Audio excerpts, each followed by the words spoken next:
Medical വിദ്യാഭ്യാസ പ്രവേശനത്തിന് ഈ മാസം 3 നടത്തിയ നീറ്റ് UG പരീക്ഷ റദ്ദാക്കിയെന്ന വാർത്തയാണ് ഏറ്റവും പ്രധാനപ്പെട്ട വാർത്തകളിൽ ഒന്നായി ഇന്ന് ഇടം പിടിച്ചത്. ചോദ്യപേപ്പർ ചോർച്ചയെ തുടർന്നാണ് ഈ തീരുമാനം. പുതുക്കിയ തീയതി പിന്നീട് അറിയിക്കും.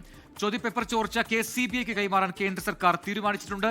ചോദ്യപേപ്പർ ചോർച്ചയിൽ പ്രതിഷേധിച്ച് NSUവിന്റെ നേതൃത്വത്തിൽ വിദ്യാഭ്യാസ മന്ത്രാലയത്തിലേക്ക് മാർച്ച് നടത്തി. വിദ്യാർത്ഥികളുടെ കഠിനാധ്വാനത്തെയും സ്വപ്നങ്ങളെയും BJPയുടെ അഴിമതി ഭരണം തകർത്തെന്ന് ലോക്സഭാ പ്രതിപക്ഷ നേതാവ് രാഹുൽ ഗാന്ധി കുറ്റപ്പെടുത്തി.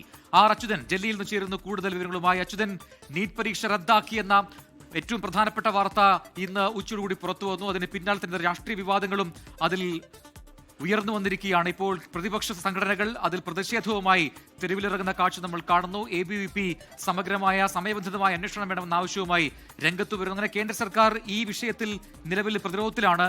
എന്ത് സംഭവിച്ചു എന്ന് പ്രാഥമികമായെങ്കിലും മനസ്സിലാക്കാൻ കഴിയുന്നുണ്ടോ? ഒപ്പം എന്താണ്, ഏത് രീതിയിലാണ് അന്വേഷണം ഉണ്ടാവുക?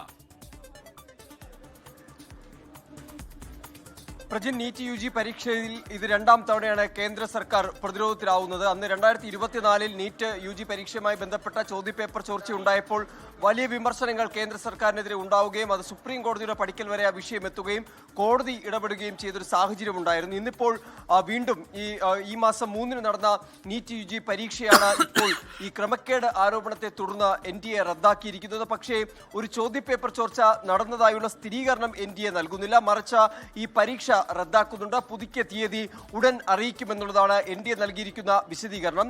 ഒപ്പം തന്നെ ചില കാര്യങ്ങൾ കൂടി ഈ പരീക്ഷാർത്ഥികൾക്കായി മുന്നോട്ട് വയ്ക്കുന്നുണ്ട്. അതിലൊന്ന്, ഈ അധിക ഫീസ് എന്തായാലും ഈടാക്കുകയില്ല.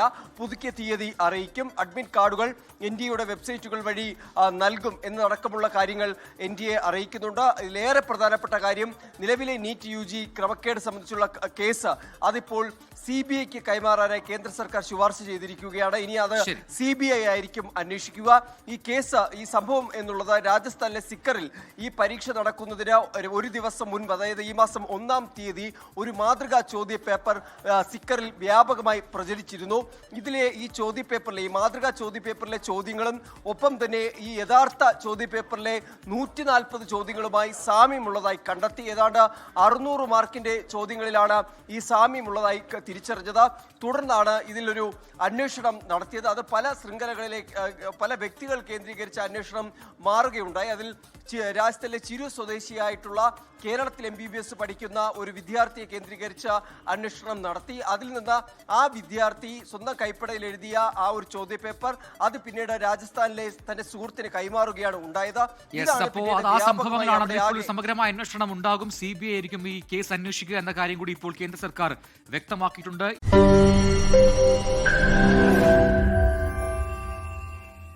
ലോകത്തെവിടെയായാലും ഏത് സമയത്തും 24 വാർത്തകളും ഓഗ്മെന്റഡ് റിയാലിറ്റി പാക്കേജുകളും എക്സ്പ്ലെയിനറുകളും വിശദമായി കാണാൻ ഞങ്ങളുടെ YouTube ചാനൽ നിങ്ങൾക്ക് സബ്സ്ക്രൈബ് ചെയ്യാം.